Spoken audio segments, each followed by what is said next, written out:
सरकार एक अर्ज कयां जेकॾहिं तव्हां नाराज़ न थियो। ॻाल्हि कर। सरकार मां नैना खे वठणु आयो अधी घर में रोए पई, चवे थी त सिर्फ़ु 3 ॾींहंनि लाइ नैना खे इजाज़त ॾियो जीअं त हू मूमल जी शादी में शरीक थियो। आशू तव्हां नैना खे संभाले कोन सघंदव, इन करे इहा ॻाल्हि मूंसां न कर। तूं वञी पंहिंजी भेण जो ॿार लाइ। सरकार अधी रोए पई, मां हाणे हुनखे कीअं सम्झायां? थोरो जो उहा घर में क़ैद आहे, पर हुन ते का बि सख़्ती कान्हे का। बाक़ी जेको क़दम नैना खयो हो न त हुनखे हुन ते मरणु घुरिजे हा। पर तव्हां शुक्र कयो जो नैना जी हयाती मूं बख़्श कई आहे। सरकार मां ज़िम्मो थो खणां, मां नैना खे जीअं हितां वठी वेंदुसि ईअं बाहिफ़ाज़त हिते वापसि छॾे वेंदुसि। तूं पंहिंजी भेण जी शादी ॿी परेशानी ॻिची में छो थो विझी आशू?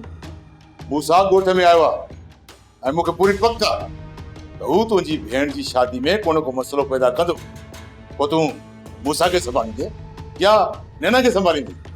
इन करे चवां थो त इन्हनि ॻाल्हियुनि खे कन्वी न ॾे। तूं पंहिंजी भेण जी शादी जी तयारी कर, मां तोसां गॾु आहियां। ऐं हा अला करे रुगो ख़ैर सां तुंहिंजी भेण जी शादी थी वञे। ठीक है सरकार।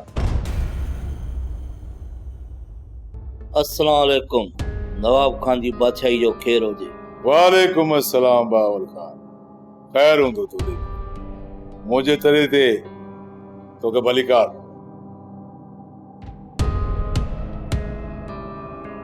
बावल मूंखे उमेद हुई त मूं जेको हथु तव्हां तरफ़ ठाह जो वधायो आहे उनखे क़बूल करे तव्हां ज़रूरु ईंदव। नवाब खान असां हर चकर तव्हांजे ठाह जे लाइ हथु वधायो, पर तो सदाई मूंसां धोखो ई कयो। जेकॾहिं मुंहिंजे तरफ़ खां को धोखो थियो आहे न त ज़रूरु हुन में तव्हांजो ज़िद ऐं तव्हांजूं कुझु ग़लतियूं हूंदियूं। एतिरियूं ग़लतियूं असां त नाहिनि कयूं जेतिरियूं तूं असांजे मथां ज़ुल्म कंदो रहियो। कंहिं ते बि केतिरो ज़ुल्म थियो आहे इहो ॻाल्हियुनि में साम्हूं अची वियो। तव्हां इहो ॿुधायो त ॻाल्हियुनि में कंहिं कंहिंखे ते शामिल कयो? असां ॻाल्हियुनि में सिर्फ़ु 3 हूंदासीं, दरिया खान, मूसा ऐं मां। सरकार इहो मां छा पियो ॿुधां? तव्हां असांजे दुश्मननि खे असांजे सीने ते था विहारणु चाहियो। आशू तोसां बाद में ॻाल्हायां थो, 2 मिंट सब्र कर। पर सरकार मूं चयो न बात कर। बावल हाणे तूं भले वञ, तव्हां जॾहिं बि जिते ॻाल्हियूं रखंदो न मां हलियो वेंदुसि। तूं दोस्तनि खे वञी राज़ी कर। नवाब खान ॻाल्हियूं करण खां अॻु में तुंहिंजा माण्हू को बि दरिया खान ऐं मूसा सां नाजाइज़ी न कंदा ऐं पुलिस खे बि पले छॾ, बता हुननि खे तंग कर। मुंहिंजे तरफ़ खां तव्हांखे को बि नुक़सानु कोन पवंदो। हा बाक़ी सजावल जो तव्हां पाण ख़्यालु कयो। ठीकु आहे नवाब खान, पोइ मूंखे इजाज़त।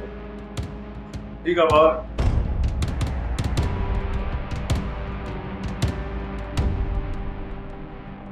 सरकार मूसा मीर खे धमकी ॾिनी आहे ऐं तव्हां वरी उन्हनि सां ठाह पिया कयो। आशू मां उन्हनि सां ठाह कॾहिं बि कोन कंदुसि। जेकॾहिं तव्हां ठाह नथा करणु चाहियो त पोइ तव्हां भावल खे इहो आसरो छो ॾिनो?